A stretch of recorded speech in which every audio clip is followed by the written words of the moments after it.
Assalamualaikum warahmatullahi wabarakatuh. Hai.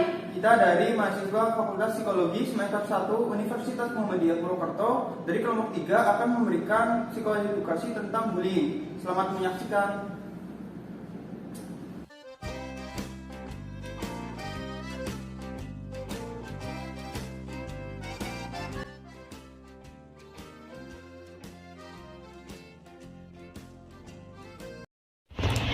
Apakah itu bullying? Bullying berasal dari kata bullian dalam kamus Oxford, berarti diartikan sebagai seseorang yang terbiasa berusaha untuk menyakiti atau mengintimidasi mereka.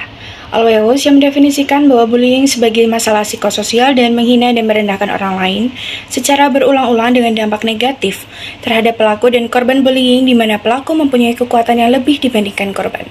Jika disimpulkan, maka bullying sebagai perilaku intimidasi yang dapat dilakukan berulang untuk melukai individu baik emosional maupun fisik dan melibatkan ketidakseimbangan kekuatan, di mana pelaku mendominasi dan korban menjadi pihak yang lemah. Faktor penyebab terjadinya bullying, Rosen et al. 2017 menjelaskan beberapa faktor yang menyebabkan bullying dalam bukunya, diantaranya adalah faktor internal dan eksternal.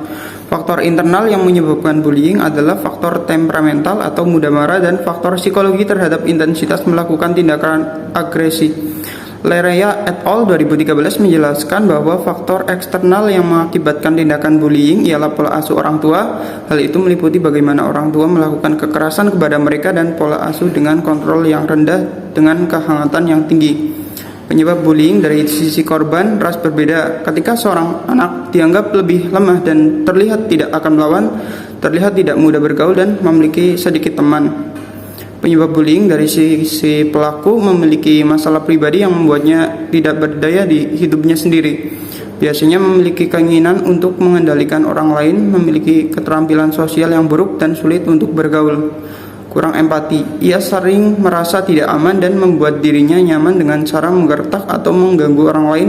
Kesulitan untuk memahami emosi seperti rasa bersalah, empati, belas kasih, dan penyesalan. Nah, yang selanjutnya ada jenis-jenis bullying. Bullying terdiri dari 3 jenis, yaitu bullying fisik, bullying verbal, bullying sosial. Yang pertama ada bullying fisik. Bullying fisik adalah tindakan penindasan yang berkaitan dengan fisik. Tindakan ini dapat memberikan efek jangka pendek dan jangka panjang. Perbuatannya yang termasuk dalam tindakan bullying fisik seperti memukul, menendang, mendorong, mencubit, menyandung, bahkan sampai merusak. Bullying verbal adalah perilaku bully yang dilakukan melalui verbal, umumnya tidak berbahaya pada awalnya, tapi jika terus berlanjut maka dapat mempengaruhi korban. Contohnya seperti memanggil nama dengan tidak sesuai dengan namanya, atau memanggil nama orang tersebut misalkan dengan nama orang tua. Menghina atau mengejek ucapan rasisme atau pelecehan verbal lainnya. Yang ketiga ada bullying sosial. Tindakan ini bisa dilakukan pelaku tanpa harus terlihat oleh korban. Contohnya seperti menyebarkan gosip atau rumor yang tidak benar, melempar lelucon jahat, mengajak orang lain untuk mengucilkan seseorang, memberikan ekspresi atau gestur tubuh yang mengancam atau menghina korban, meniru dengan tujuan untuk menghina atau meremehkan korban. Oke, selanjutnya dampak tindakan bullying.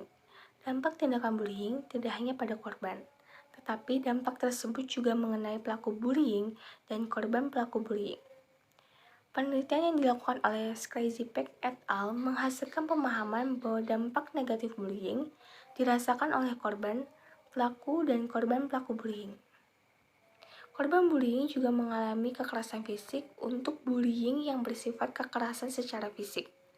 Tindakan kekerasan secara fisik dan verbal yang mereka terima juga menjadi faktor trauma untuk jangka pendek dan jangka panjang.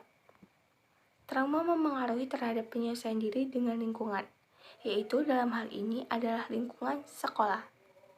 Menyimpulkan bahwa bullying yang terjadi pada anak-anak mengakibatkan tingginya tingkat depresi, kecemasan, dan bunuh diri ketika dewasa.